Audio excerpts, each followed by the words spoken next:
Dr. Sonia Soltero, thank you so much for joining us on Highest Aspirations. Thank you very much for the invitation.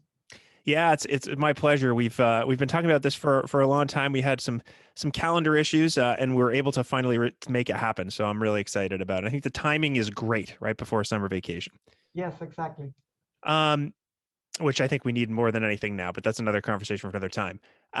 So I want to start by recognizing, to sort of start this conversation off, that the English language seems to have this sort of incredible power to take over as the dominant language, certainly in our country, and maybe around the world. Not our company, I shouldn't have said that. Our country is what I meant to say. This obviously has really big effects at various levels of society, but in the context of designing and sustaining successful dual language programs, I mean, how much do we need to take that into consideration, and what can we do to strike that appropriate balance between the two languages in question? That's an excellent question that we all know. English is the lingua franca of the world. The pull of English is extremely strong in the United States and elsewhere in the world. English is taking over. And so there are a few things. We do have a plurilingual society in the United States, a multilingual society. And we have to capitalize on that. And I think that's why dual language and bilingual education and things that World Language and the Seal of Biliteracy promote and provide those opportunities for those who are native English speakers to develop other languages, and those who come to school with another language or languages to develop those and to maintain those. We know that the pull of English is quite strong. It is the language of status. And therefore, to combat that, we need to elevate the status of the lote, the language other than English. As you may know, that the majority of bilingual and dual language programs are in Spanish, but there are a lot of other languages as well. Mm-hmm. And I always think about Glendale, California, that has excellent dual language programs in multiple languages, including the only Armenian dual language program. And the reason why they have it in Glendale, California is because they have a population, a significant population of Armenian speakers. And so we really need to, what I call protecting the language other than English, and protecting that in pre-K through 12th grade, and protecting the time. And perhaps later on in our conversation, we're going to talk about translanguaging and the use of the two languages, and language boundaries versus no language boundaries, and what all that means. But for me and for others in the field, protecting the time that the students engage with that language other than English is very critical. We know that students, and Kim Patowski and others have done research on dual language programs, even in 80-20 and 90-10 programs, that where the students that are Spanish speakers start shifting to English by 4th or 5th grade.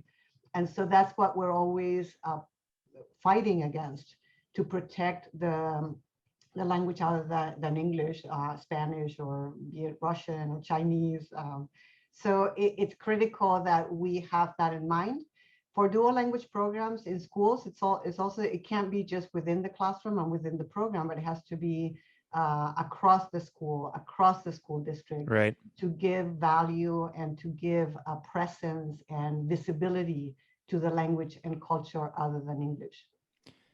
Yeah, the last thing that you said really resonated with me. Everything you said did, but that last part, the value and the visibility and protecting the language, it reminded me of a conversation we had with a woman by the name of Dr. Carolina Lopez, who's on the border in Texas. And, the whole premise of that conversation, where it was that even on the border, where 90% plus of the population is bilingual in Spanish, English is still the dominant language. And there are still those kind of ghosts of the past, she called it. And she quoted it from someone else. I don't remember who it was, but la herida abierta, right? The open wound. We have to heal this.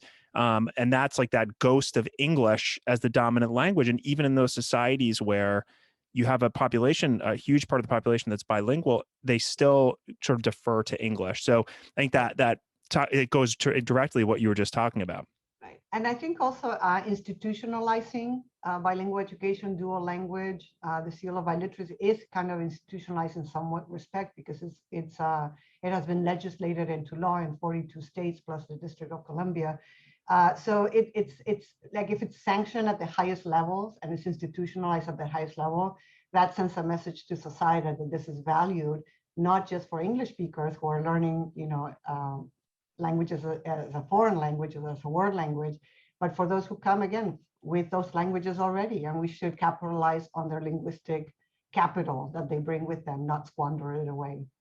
Sure. Yeah, that top-down approach along with kind of a bottom-up approach, I guess, is kind of where you reach that where you want to go.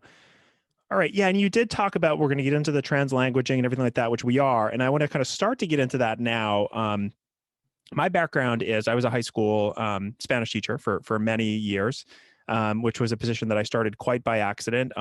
And I was probably not as proficient as I needed to be in Spanish when I started, but I learned a lot along the way from the students I had. And many of them were heritage speakers of Spanish. And, I dabbled in some sort of cross-linguistic connections. I'd take the time to analyze different words like cognates and idiomatic expressions. It was always fun for me in both English and Spanish. But I think that's what it was. It was like fun and interesting for me and for my students.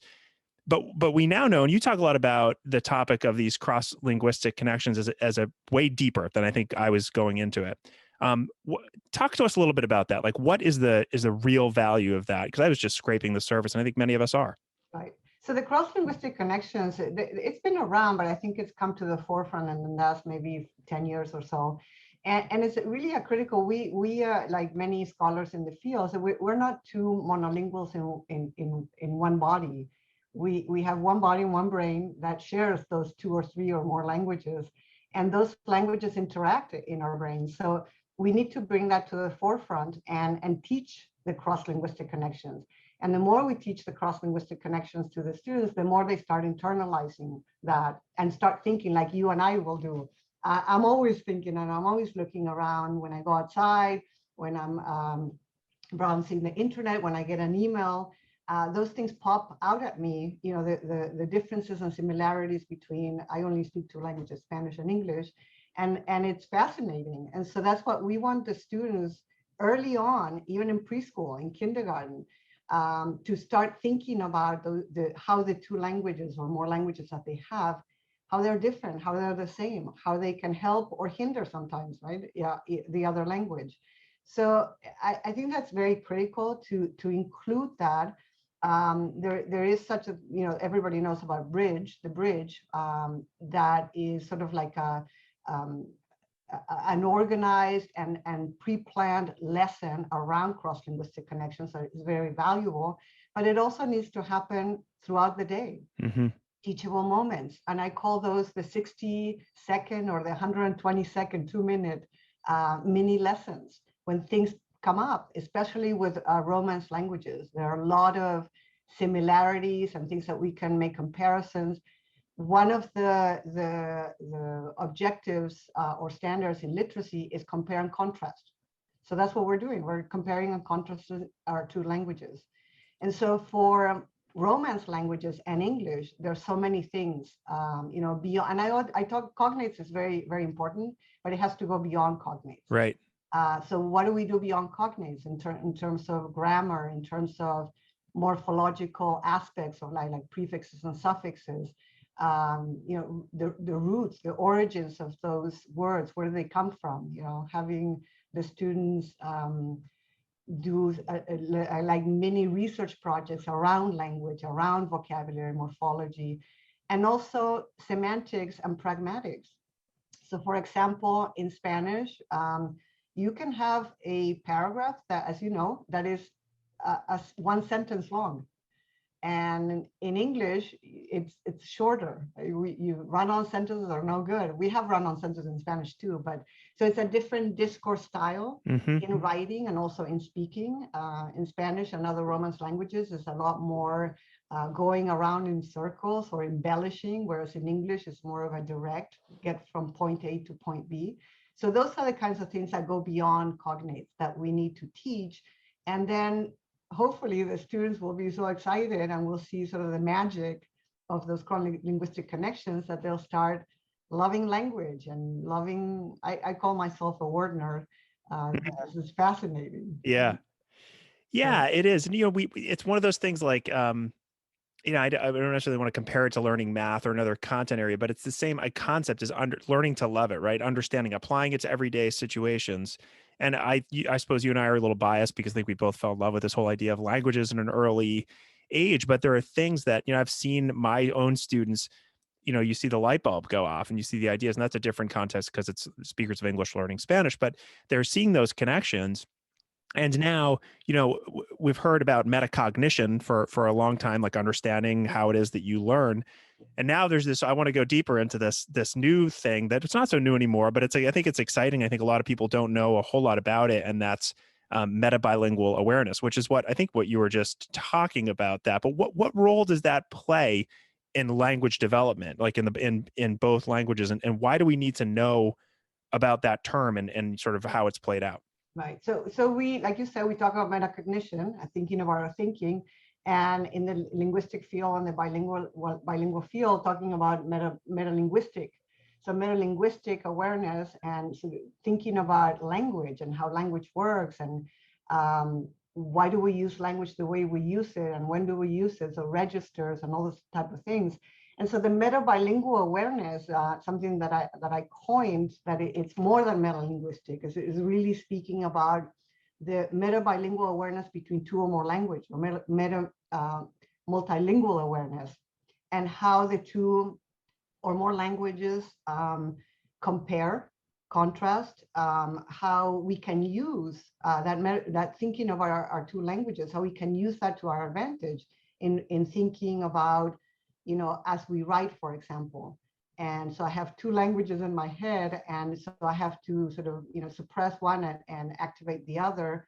And that's all that neuro-linguistic research from Bialystok and others that make us really understand language at a deeper level, and make us understand language, the two languages, if you're bilingual, or more than two languages, and how that helps us develop both academic and social language and understanding registers in both languages, and use that to the advantage to continue to progress. Because as you know, we are lifelong learners of language.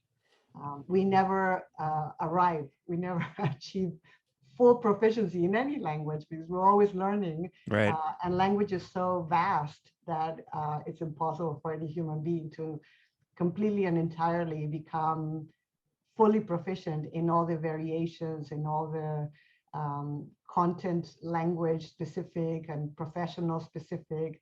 And I always give the example of reading the tax code. I speak English, I could read the tax code, but I probably don't understand half of it because I'm not trained. Yeah. Yeah. I'm not an accountant. If I were an accountant, I would be quite proficient in that particular register of language. Right. Yeah, that's a great example, and I could probably come up with about 10 off the top of my head. There's so many things that I don't seem to understand when I'm reading in English or in Spanish. You know, devil's advocate a little bit and pushing back some. I mean, isn't there a little tension there, like between this idea of translanguaging and metabilingual awareness and keeping languages separate from one another? I mean, you talked about English as a dominant language earlier, and certainly that can create some tension. And I talked about kind of, talking about Dr. Catalina Lopez and her conversation about La Vida Abierta and all this stuff. But how do we mitigate that tension that exists to create programs that allow for, the maximum amount of language learning and content mastery? Because we're not just, language is in many cases the key to open the door to the content that students need to know. Right. So yeah, I think there's a bit of misunderstanding about those of us in the field that sort of promote some language boundaries. I always say that if you think about the dual language models are called the names of dual language are based on language allocation, 50-50, 80-20, 90-10. That's what the models are called, because that's the percentage of time, or the allocation ratio that we provide in the lote, right? So if we don't, they're called that because if we don't check on that and make sure that indeed we're doing 50% in the lote, or 80% or 90% in the early grades in those models, how do we keep track of the amount of time that we are spending and the students are spending in those languages? And as we said before, the shift to English, the pull of English is so strong. It used to be within the third generation. So the grandchildren no longer speak the language of the grandparents. And now we see it within the two generations, where Yeah. sometimes we have the parents don't speak English and the kids have shifted to English and either refuse to speak the lote or the language of the home. So how do we protect the language other than English? We have to protect it. English, there's again, a very strong pull. That is not to mean that the students themselves cannot use their language, all their language repertoire, all their language, the two languages, and use them simultaneously. Now, so when we say that we need to have language boundaries, that's sort of like an accountability system for the program and for the teachers. Right. That the teachers should, and the instructional materials should be whatever percentage of time at each of the grade levels.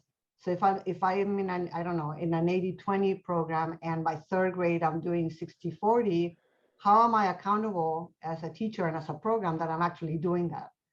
Because it gets away from us. And I remember when I was a dual language teacher and then a coordinator, where we found that the English native speakers, after 3 or 4 years in the program, could not string a sentence together in Spanish. And we also found that the Spanish-speaking students were shifting to English very quickly. And then we did a language count, and we realized we were not doing as much Spanish as we thought we were. So I think the controversy is around what are the students, what can the students use? They can use their two repertoires or three or however many, but we have to have some accountability because it's a systematic program that goes across grade levels. So if we, for example, there are consequences in the early grades if the teachers don't abide by that language allocation. By the time the students get to 4th, 5th, or 6th grade, they can't contend with a Spanish science text in 7th grade because that language has not been developed enough, or they haven't had exposure enough, or development of that academic language in science, for example, right? So I think that's where there's this controversy. Also, my view and other people's view is that we do have to protect the time, and we have to also make sure that the students are able to develop sufficient English. Is going to be developed, but for example, Armenian or Chinese or Spanish, are we preparing the students to be able to communicate and interact either with the book or with a speaker of that language who is only a speaker of that language, who's not bilingual? So if I come across a Spanish speaker and doesn't know any English, as a translanguager, can I shift to only English? Can I shift to only Spanish? And that's problematic. Yeah, if we're talking to another bilingual, no problem. Right, we can translanguage all we want. But what if we're not talking to another bilingual, or we're reading a book only in Spanish? Can I tread through that book if it's a complex, has complex language in Spanish? I might not be able to do that. Yeah, kind of the reality versus the artificial, right? The artificial being created sometimes in a classroom with people who are on the same page in many ways. I'm really glad you brought that up. I'm also and I also really appreciate your it's kind of an approach that's based in reality and logic, which I appreciate, because at times we can get away from those things when we let kind of emotions take over, which I think that's my own like anecdotal point of view, but I think that happens.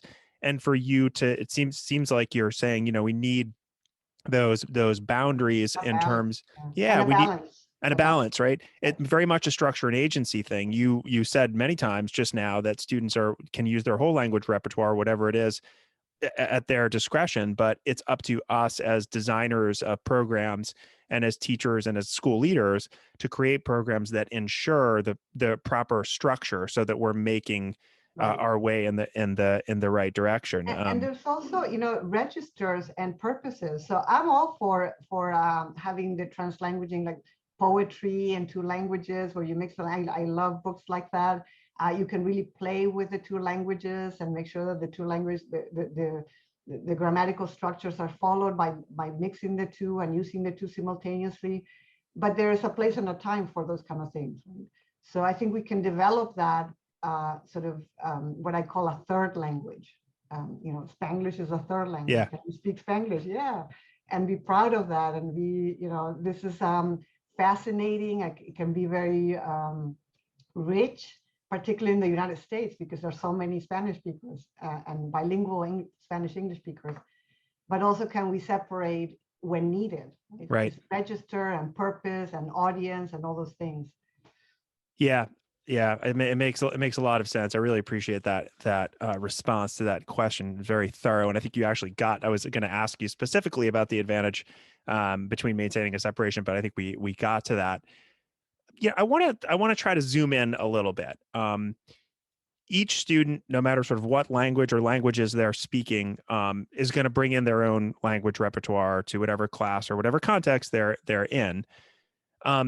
So bringing it down to like individual educators who are working with lots of students with lots of different skills and lots of different levels, how can they go about sort of celebrating that linguistic and cultural diversity that their students bring, while also teaching them when it's kind of appropriate to use different parts of their language repertoire or different registers, as you've mentioned, because that's where it gets tricky, right? Like we can make these sort of policy or administrative decisions, but when it comes down to being in a classroom and you're a teacher working with all these students, how do we do that?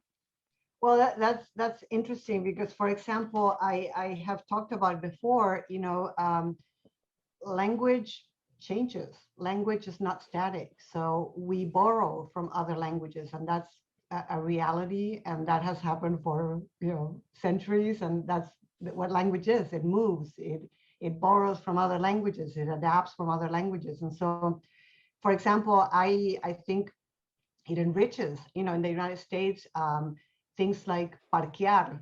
If you go to Latin America, Spain, you don't say parquear. And by the way, parquear is now the Spanish Academy in Spain has accepted that. Oh, it's estacionar is out now. Well, it's still Or in, but estacionar is still there, but parquear is okay. and Yeah. because they're synonyms, right? Yeah. Or lonche, Yeah. or what?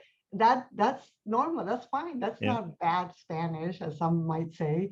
That's just the evolution of language, and the evolution of Spanish in particular, where we call the Spanish of the United States, estadounidismos, right? Mm-hmm. So that's a thing, because there's so many, now around 50 million Spanish speakers in the US. And so that enriches English, it enriches Spanish. And so how do teachers navigate that? And there are some teachers that might think that's just colloquial, that's slang, that is not proper Spanish. I don't subscribe to that. However, the students should also learn sort of the more standard variety, estacionar or almorzar.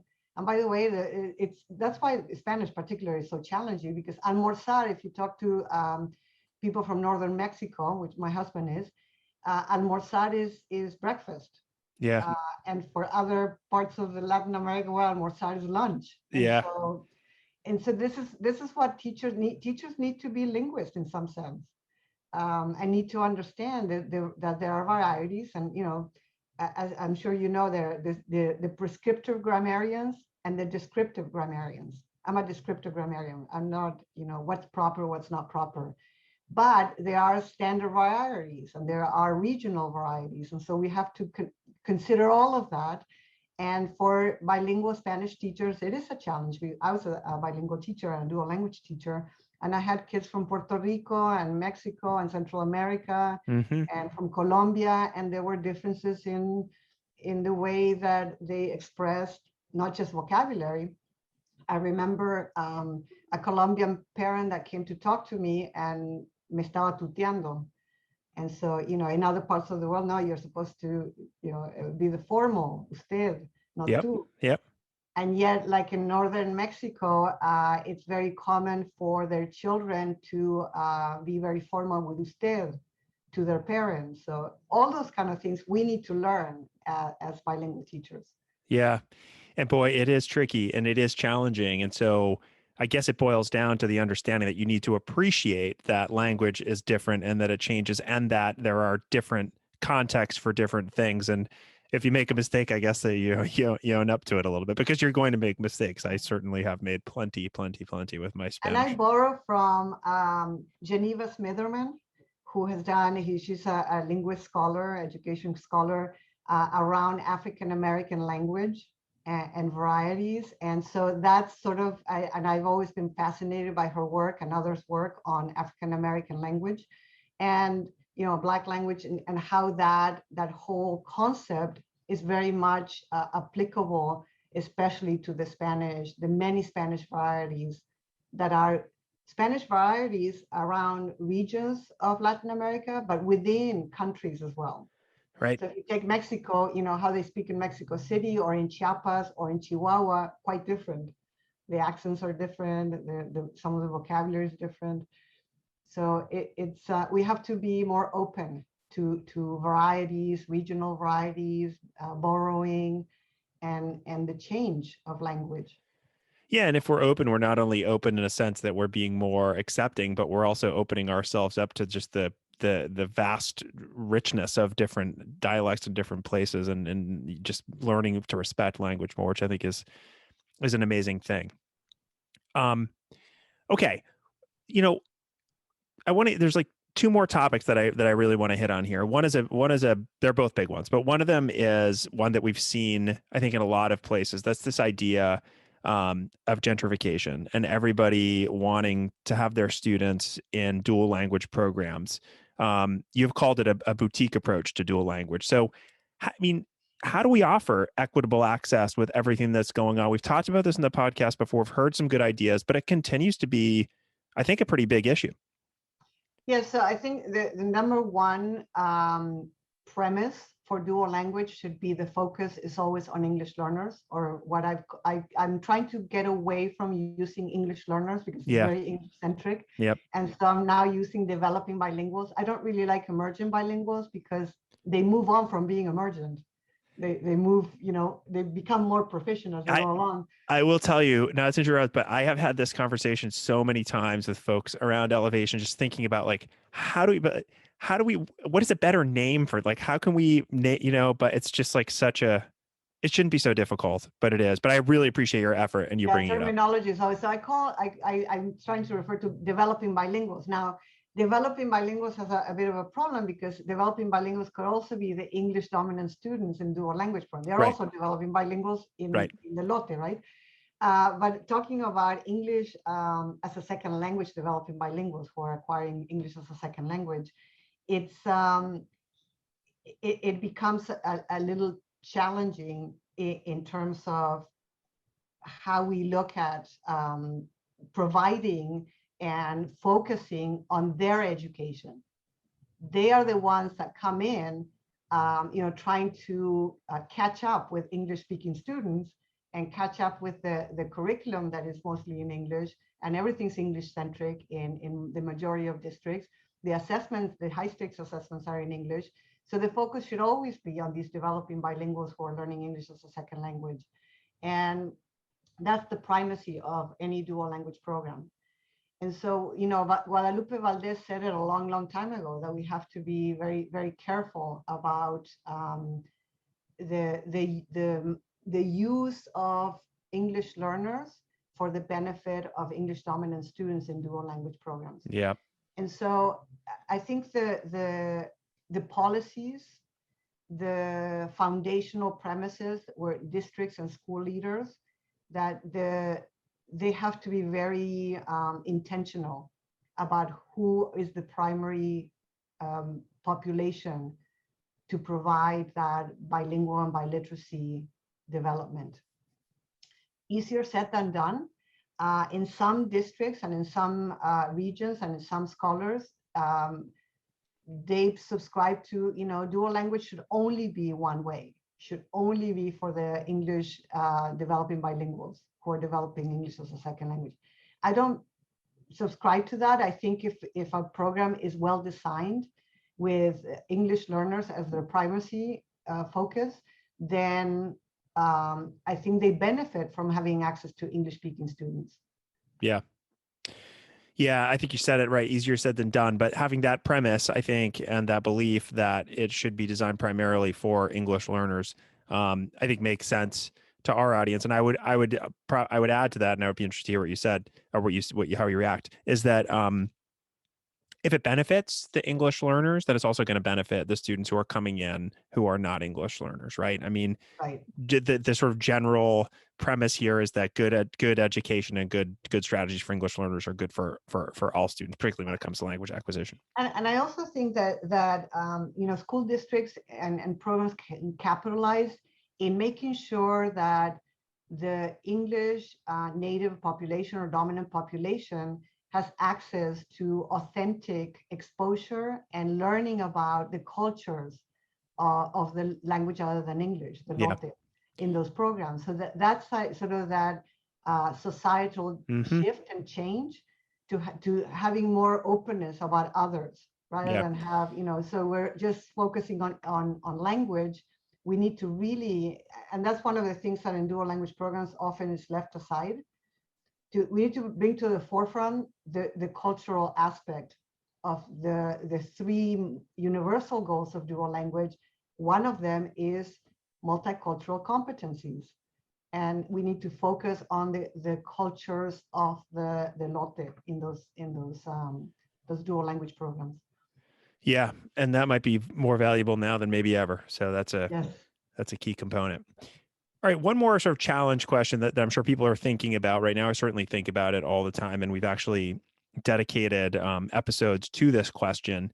And that is that everything that we've just discussed sort of assumes that schools have qualified teachers in place. I mean, you mentioned earlier that in some ways, teachers need to be linguists.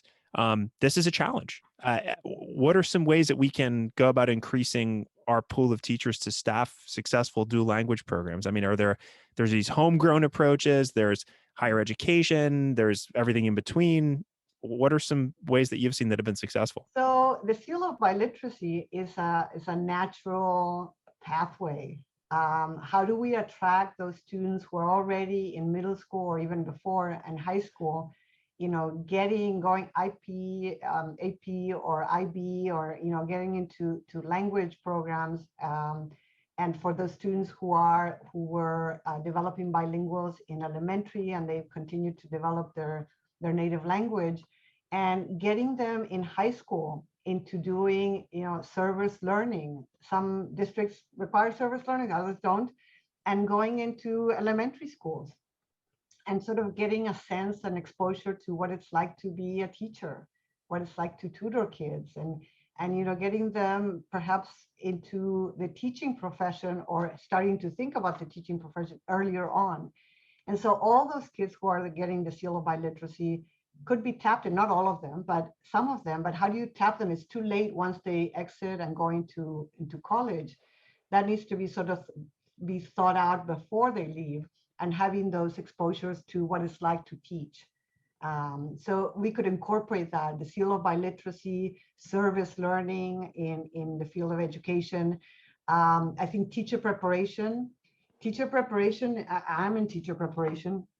Bilingual education is an aside. Mm-hmm. And usually in teacher preparation programs, there's one person like me who is in bilingual education, or maybe two. And so how do we get the general teacher preparation mindset to incorporate bilingual endorsement and bilingual coursework and all those things? And then, of course, you mentioned the grow your own in terms of, as paraprofessionals, and providing maybe partial stipends and helping those paraprofessionals become certified bilingual teachers. One thing that is critical is that one thing is recruiting bilingual teachers, and another different thing is retention. You're right, right. Bilingual teachers have more work. The workload is heavier. The workload is more pressured because students have to achieve academically in English tests. And so bilingual, I don't think a lot of people understand the pressures that bilingual teachers have in terms of expediting or accelerating the students' English acquisition. And so you often see bilingual teachers leaving bilingual classroom and going into English only classrooms because the pressures are too much. Right. And in that respect, principals and school leaders and district leaders really have to pay attention and have equity for bilingual teachers.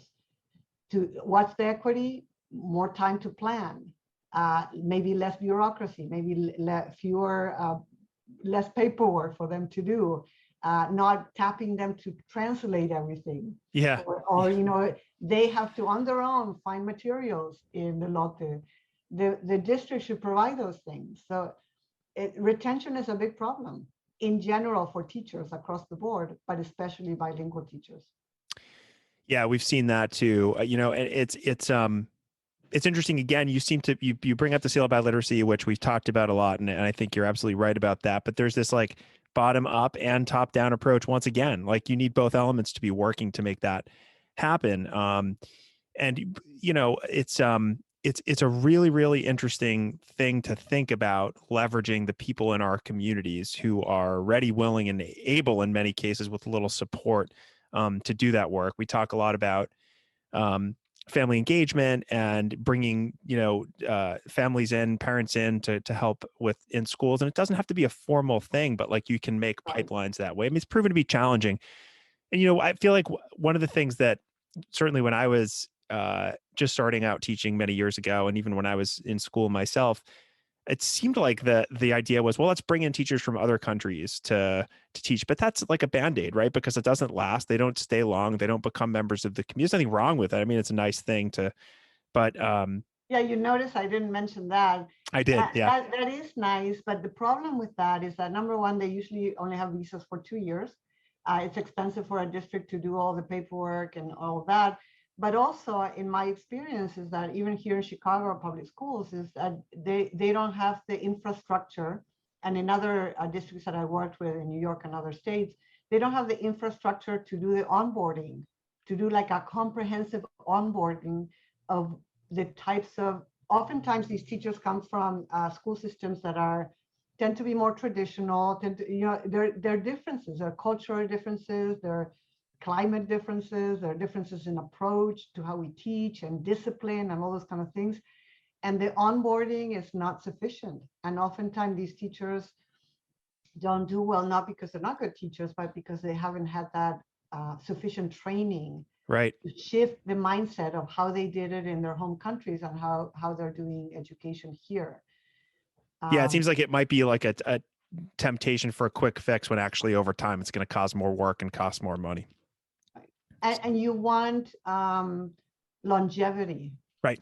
With teachers to the students to have the teachers and to be in schools for a long time, not like a turnover every 2 or 3 years because they have to leave because of their visas. Yeah, of course. Great. Well, we've covered a lot of ground, but there's certainly a million more things we could talk about. But for the sake of time, I'm going to go to my last two questions. The first of which is a question that we ask everybody. And we actually have a blog post coming out with 10 summer reads really, really soon, all from guests on the podcast. I'm going to ask you the same question. And that is if there's a book or other resource that has influenced you either personally or professionally that you'd like to share.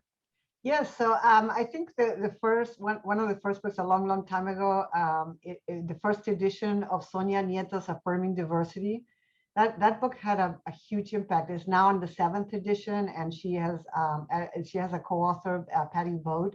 But the Sonia Nieto Affirming Diversity for many years ago really made an impact on me. The work by Geneva Smitherman on African American language, and then the work by Tove Skutnap-Kangas, who is a linguist, educator, a scholar from Finland. It's fascinating about linguistic rights across the globe, and how that also is very much connected to what we struggle with in the United States as well, in terms of students and families' linguistic rights. Yeah, I love that there's an international approach there. You mentioned 3. I'm familiar with 1, but not 2. So it's always a nice thing for me too to hear about new stuff to read. That's great. And obviously you're doing a lot of great work in the field as well. How can people learn about the work you're doing? What's an easy way they can find out? So my 2 latest books are Dual Language Education, so program design and implementation, and my school-wide approaches to English learners, which that was a long time ago that I wrote that 10 years ago. Things have changed. And also I recently published, I did some research, I recently wrote an article It's called, it might be a little bit difficult to get. It's from the University of Ottawa. It's called Dual Language in Higher Education, Post-Secondary Discipline-Based Bilingual Immersion, and it's in current issues in university immersion, because now we have to expand to the university. Right. So in the United States right now, as far as I know, we have two universities. One is University of Texas, Rio Grande Valley, that has bilingual offerings and programs, degrees that are bilingual in Spanish and English. Another one is Ana Jimenez, based in Puerto Rico, but they have campuses in the US. How do we expand that into Yeah. the university, colleges, to offer, I don't know, a degree in sociology that is bilingual in Right. Spanish and English, for example? It's amazing. It makes total sense that, and it's just crazy that it's not happening more. And that's another way, another pathway for also getting, one of the things I didn't mention is change of career. People who Yeah. go into, I don't know, business or accountancy or whatever, and they might be bilingual and biliterate and come into the education field, and we could tap into those change of careers. So Absolutely. there are lots of opportunities, lots of challenges, but lots of opportunities. Yeah, for sure. And that's a great note to end it on. Lots of opportunities. Well, Dr. Sonia Soltero, thank you so much for joining us. It's been a long time coming. I really, really enjoyed this conversation, as I'm sure our listeners do too. So much appreciated. And I've learned so much from you as well. Thank you. Thank you.